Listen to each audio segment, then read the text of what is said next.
राजनीति का नया दौर, राजनीति का एक नया आगाज। देश की राजधानी जुड़ेगी प्रदेश की राजधानियों से, क्योंकि अब प्रदेश बदलेंगे देश। हर गांव, हर शहर की होगी बात, पूरी सच्चाई और निष्पक्षता के साथ।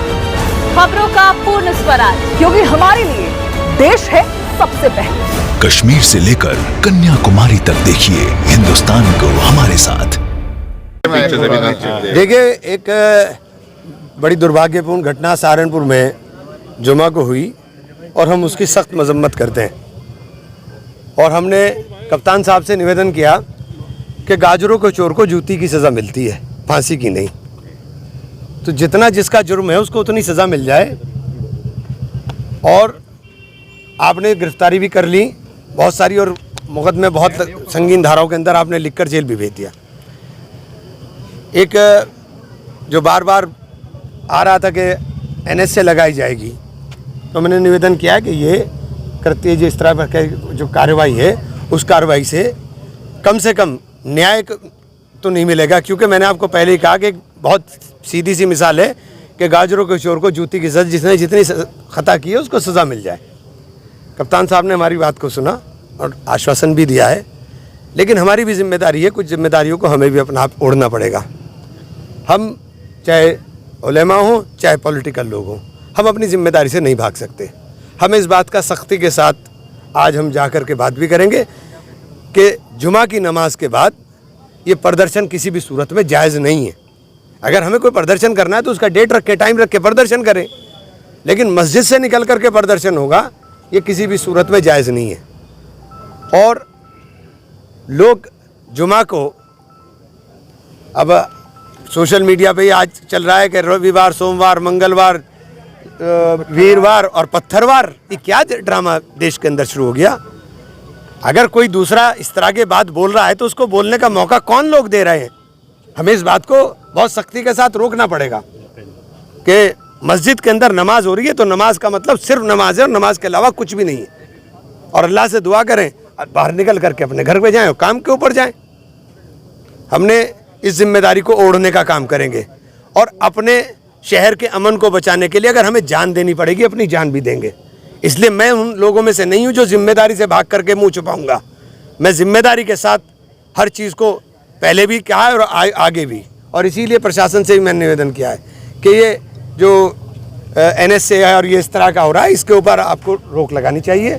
और ये कार्रवाई जो है NSA की है, जो संगीन धाराओं में मुकदमे हुए हैं, इनके अंदर कहीं गोली नहीं चली कि 307 हो, कहीं किसी के चोट नहीं लगी कि 307 हो, कोई लूट नहीं हुई तो आपने लूट हो। तो इन तमाम चीज़ों को, तथ्यों को, और DM कप्तान साहब ने आश्वासन दिया है कि इन सब चीज़ों को देख करके वो करेंगे। कुछ उम्मीदें उनसे, और उनकी उम्मीदों को पर प्रशासन की खरा उतरें तो निश्चित रूप से शहर का अमन बचा रहेगा और सबके लिए ज़रूरी है कि अमन बचे। नेताजी, बुलडोजर की जो कार्रवाई हुई है उसके बारे में आपका क्या कहना है? देखिए, बहुत सारी चीज़ों को बोला नहीं जा सकता, लेकिन मैं इतना ही कह सकता हूँ कि जो बुलडोज़र चल रहा है, ये जो प्रदेश के अंदर बुलडोज़र की कार्रवाई हो रही है, ये पूरे न्याय सिस्टम को दूषित करने का काम कर रही है, ध्वस्त कर रही है। आप पूरे सिस्टम को, एक न्यायिक प्रक्रिया है, उस पूरी प्रक्रिया को ध्वस्त करने का काम कर रहे हो। आपने प्रयागराज में मकान ज़मीन दोस्त कर दिया, चलो यहाँ तो छोटा सा छज्जा ही गिराया आपने, यहाँ तो छज्जा ही गिरा है छोटा सा उसका, लेकिन आपने वहाँ तो पूरा मकान ज़मीन दोस्त कर दिया। जावेद पंप का मतलब बोलने के अधिकार के ऊपर पाबंदी, हमें बोलने की आज़ादी भी नहीं होगी। उनकी कुछ हेट स्पीच देखी गई थी, इसके बाद आप हेट स्पीच देखी गई तो जेल भेजिए। आप हेट स्पीच है तो आप जेल भेजिए, आप जेल भेजो। हेट स्पीच है आपके पास, ये जो पूरा सिस्टम है CRPC IPC किस चीज़ के लिए है? इसी चीज़ के लिए है ना। आप जेल भेजो। कल को मेरे घर पर भी चल सकता है बुलडोज़र, मैं बोल रहा हूँ, मेरे घर पर भी चल सकता है।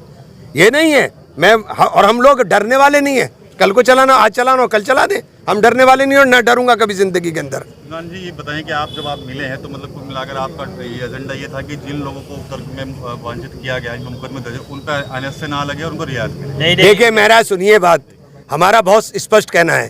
पहले भी मैंने कहा कि अगर आपने खता की है, छोटी खता है तो सज़ा छोटी हो, बड़ी खता है तो सज़ा बड़ी हो।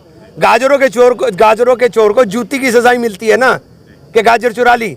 तो बेचारों ने गाजर ही तो चुराई यार, इन्हें फांसी थोड़ी ना चढ़ा दोगे, बच्चे हैं सारे नाबालिग, बस इतनी बात है और क्या है। ठीक है। हमसे जुड़े रहने के लिए हमारे YouTube चैनल को सब्सक्राइब करें और नई वीडियो की नोटिफिकेशन के लिए बेल आइकॉन को दबाएं। अगर आप ये वीडियो Facebook पर देख रहे हैं तो लाइक जरूर करें और ज्यादा से ज्यादा शेयर करें। धन्यवाद।